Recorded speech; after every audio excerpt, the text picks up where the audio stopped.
Okay. So we are again, 3.1a.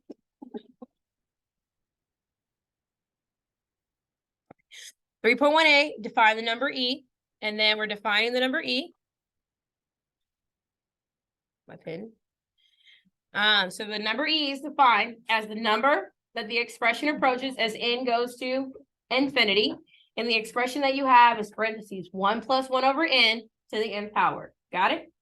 Okay. In calculus, it's going to be written a little different. So if you're staying on this track, right now we're in pre-AP Algebra 2, then we have AP Pre-Cal, and then we'll have AP Calculus. Okay.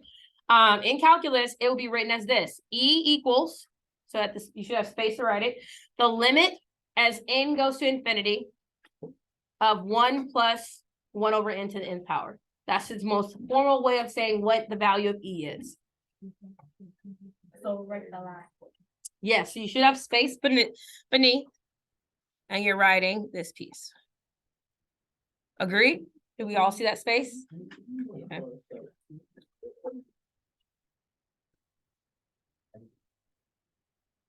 Okay. And that's just combining and writing it in the limit notation. So this is basically saying as your n is getting bigger and bigger and bigger and bigger, what is this approaching, right? So we're going to look at the table to see as n gets bigger, what are the values approaching? Okay. That's what a limit is. Okay. Can I switch to the table? Okay. Everyone sees the table that I'm switching to? Okay. So you have this table. So notice here we have, as our n values are getting larger and larger and larger, when I put in 1 over n and I'm plugging in n, what's happening? What are they approaching? Huh? It's getting smaller and smaller and smaller. It's approaching 0, right? Okay, so think about this. If I have $1 and the more people I share that dollar with, the value of that dollar is going to get less and less and less and less, right? Does that make sense? Okay, now that my dollar is going away, as long as I still have $1 to myself, there is a value. Does that make sense? So as long as I still have $1 to myself, even though I'm sharing $1 with a bunch of people, there is still going to be a value, right? Then the last part is saying, okay, now take what you have left and you're going to amplify it. You're going to put in savings and see what happens, right? So if I put it in savings, that $1 that I had to myself, plus the money that I'm sharing to everybody, what does it look like it's approaching?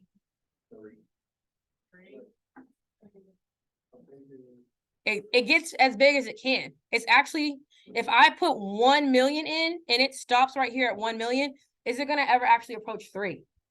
No, because I've already plugged in 1 million and I'm nowhere near 3. So my value, this is what we say, E is approximately 2.7183. E is like pi. Do we all remember pi? 3.1459, that guy? Yeah. E is its friend. E is just a number. It's approximately 2.7183. Got it? So this is us leading into the fact that E is just a number. And the value of that number is approximately 2.7183. Oh, is this the E? Okay. Wait, this is pi. This is E. All right, because E is a number, that means that I can create an exponential model with it because our base is greater than 1. So as long as your base is a number greater than 1, you can have an exponential model, right? So we can create an exponential model. And our exponential model is y equals e to the x. Okay, so our exponential model is y equals e to the x. This is generally used when there's a continuous situation happening. Continuous growth or continuous decay. So you can see here, this is our parent function, and these are our parent function values. Because it's our parent function, is this table or graph going to ever change? No, this is where everything starts. Okay, your parent function is where everything starts and ends.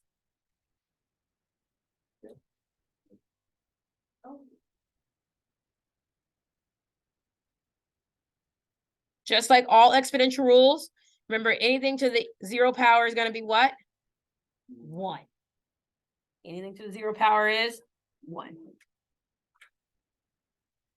Okay, now we're going to lead into transforming this. So transformation means that I'm reflecting, or I'm going left, or I'm going right, or I'm going up or down, right?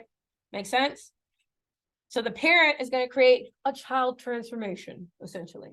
So we're going to turn this into something else.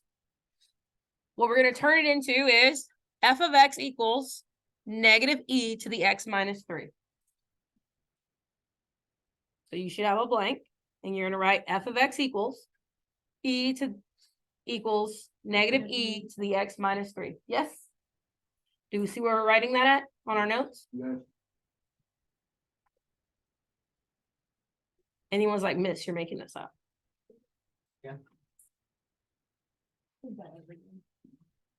kind of what math is. Yeah, I know. I like, who thought of this? Like, who? It wasn't made up. It was recognized the pattern and they followed the pattern. But someone made up math. The pattern of how numbers grow exponentially. Like, is this needed for anything like 800? Physics, pretty much, yeah, a lot of physics is based off of E. But who that last time was so bored, they found something. It wasn't that they were bored. Guys, math wasn't created out of boredom. Math was created so that people weren't repeatedly doing the same stuff over and over. So they recognized the pattern and said, oh, if this is going to happen this time, this is what happens every single time in that pattern. Math is based off of patterns and rules. And so that's what it is, so that you're not repeatedly doing things over and over. Otherwise, we wouldn't have evolved. I wouldn't be able to teach from this computer. You wouldn't have your cell phone. There would be no triangulation of satellites where you can now communicate with someone in a whole nother country. Okay?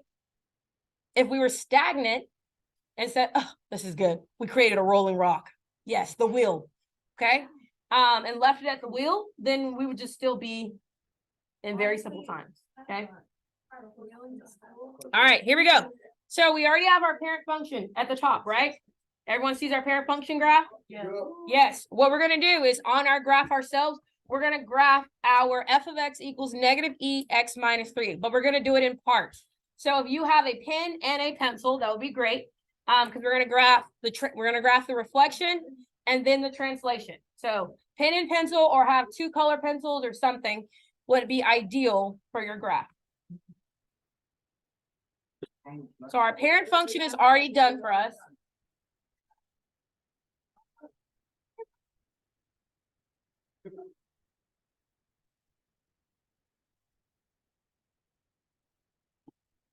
All right, so the first part we're going to look at is this negative. Can someone tell me what a negative in front of a function does to the function?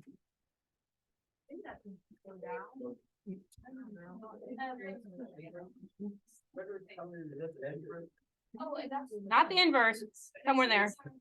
The reflection, there we go. A negative in front is going to be a reflection over the x-axis. Okay, it's going to be a reflection over the x-axis. So looking at our parent function values on our table, are our x's changing or just our y's? It's just the y's. So -1 is going to stay -1, but on our reflection, it's going to become negative 0.37. Does that make sense? So we're changing the values of our y's. That negative is what's going to change it. So we're going to first graph our reflection. So let's reflect. I already graphed it. I didn't like trying to be wordy. Y'all know how much I struggle. Wait, don't you just graph this? Yes, so you're graphing it now. So the negative is Negative 2? Is that -2? you don't have a graph made. You're drawing the We graph. have one right here. You have the parent function, yes? Yeah, so we just Yes. have one So more now graph. on the graph on your paper, Like this one. yes, you're drawing the It should reflection. be- Oh, so we don't draw the one on the left? No, you already have it. It's right above it. It should be like come to a split. It look like it's coming to a splitting point. Wait, so the first point is on -2, correct? Just so I know. Yeah. Should we use our pencil color or our? Pencil's fine. Oh, wait, so It doesn't matter. Huh? It's gonna switch the sign of y. Exactly. You're switching your signs y. The reason why we're switching our signs of y is because mathematically, what's happening? We multiply by -1, right? We multiplied all of our y values by -1, which caused it to do what? Reflect. Because that negative is there in the front. Am I redrawing the parent function? No, my parent function is already drawn above me. We're creating a new child transformation. Okay. So that we dealt with the negative. Yes. Are we okay with that? Same transformation rules for log, same transformations for quadratics. So everything Okay. gotta be dealing with the long graph. Next, the next thing that's different from our parent function is this x minus 3. Do we see that? So that's our next change.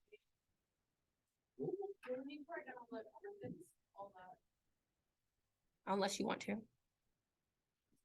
Okay, so it says x minus 3.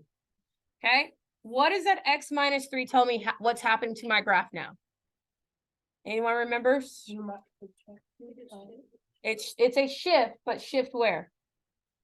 To the right, because our x's are liars. So it looks like it's going to the left, but it's actually going to the right. So we're going to shift each one of these values to the right, 3. So now using your other color, you're going to graph our final destination of our function. Okay? How? So we're now changing our x values, and to each x values, we're adding how much? 3. So it's going to, x minus 3 means we're going to shift right 3 units. Yes, you're drawing on the same graph, but in a different color. So it's not gonna be right. Exactly. It will shift left. There you go. And that's because our x's are liars. That's why they're x's. So Okay. that first one will end up Huh. being like under. That don't apply in real Yes. life at all. When you go next to me. So we now have our final destination of our new function. We reflect it and we shift it.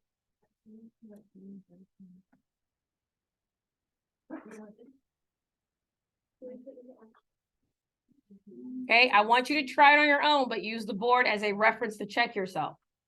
Because at this point, you should be able to add 3 on your own. Right? -2 plus 3, -1 plus 3, 0 plus 3, 1 plus 3, 2 plus 3. Miss, you like each paper say it. We don't need to discuss the weirdness of the printing today. Just know I tried. Miss, I think you might need some more sleep. I feel good. I feel good. All right. So that's our final destination. This is our final destination. Now we're going to describe the domain and range here. So the domain, our function goes forever to the left and forever to the right. So what is our domain? There we go. We go from negative infinity to positive infinity, or you can write it lazily as all real numbers, right? Now, my all real number symbol is not very fancy, which on your MOI test, you saw the really fancy R, right? The little, no? Yeah. The real fancy R? Yes. So it means that they all exist. All of the values exist. Oh. Yeah. So it says X exists in all real numbers. Yeah.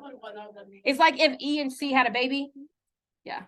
Why would they not write negative? It's set notation. It's more formal and elegant. R is negative infinity to. Infinity. 0? Mhm. No, R means negative infinity to infinity. Okay. Yeah.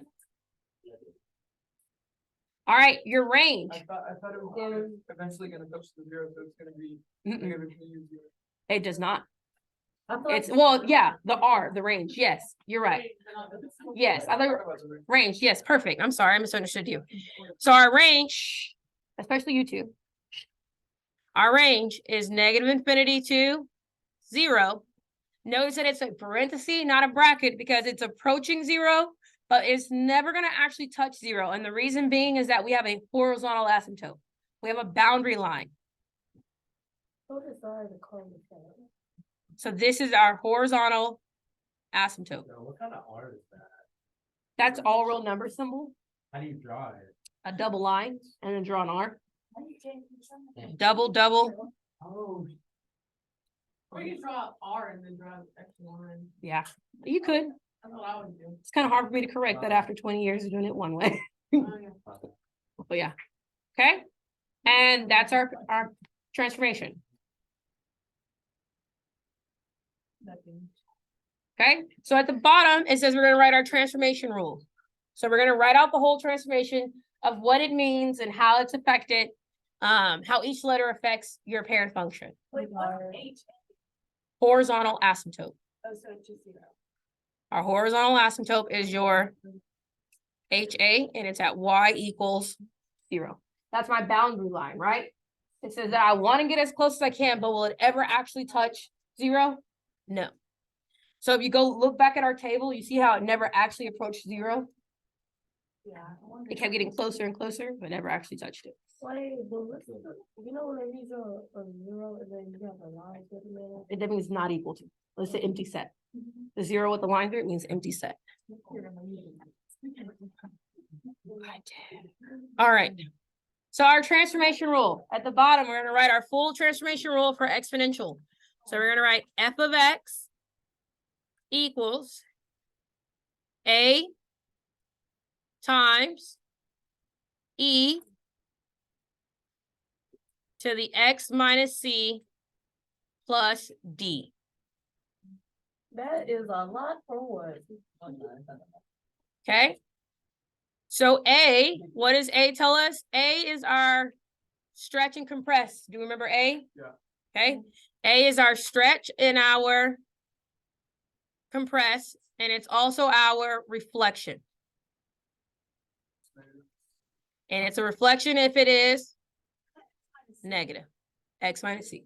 So A is our stretch, compress, and our reflect if it is negative. Please. Okay, what does C tell us?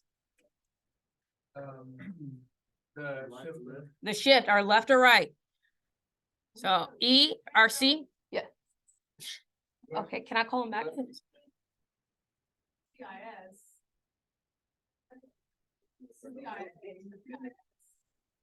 The police? I haven't CIS too, I was like, the CIS. I'll hold it back. All right, left or right. Okay, and remember our X's are what? Liars. So it's left if it is plus, and it's right if it is minus. Okay? Our X's are liars, so don't be fooled. And D doesn't lie, but D tells us whether we're doing what? Up or down. Yeah, that's a stretch, compress, reflect. Yes, stretch, compress, reflect. So our up is a plus, our down is a minus. D doesn't lie. Okay? So if I have these set values on my function, I should know how to move that function without graphing it, right? You should. That's the key word. You should know. Don't know that. It's a little questionable. All right. You know, if you have a stretch, if A is greater than 1. So if A is greater than 1, then it is a stretch. Got it? If A is between 0 and 1, then it is a compress. Got it? So if I have 0.1, that's a compression. If I have 1/2, that's a compression. If I have 0.456, that's still a compression. 0.50, what'd you say?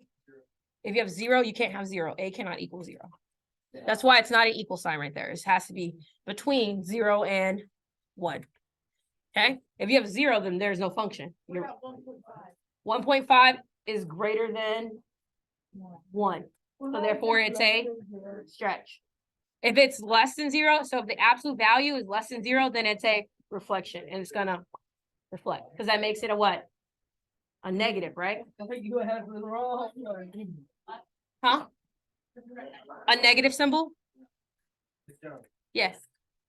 How do you read that clock? Don't worry. That happens for us at the end of April. You'll understand that clock. Or I'm you good. just I wouldn't know do what that the then. numbers go on. That did it the whole time? Yes. I can't read it after talking. All right, here we go. Transformation rules done. Any questions, comments, or concerns? No. Did it change anything from log or quadratics? No. It's gonna be the same rules every single time. The function is just gonna look different. Got it? All right, on to 3.1b.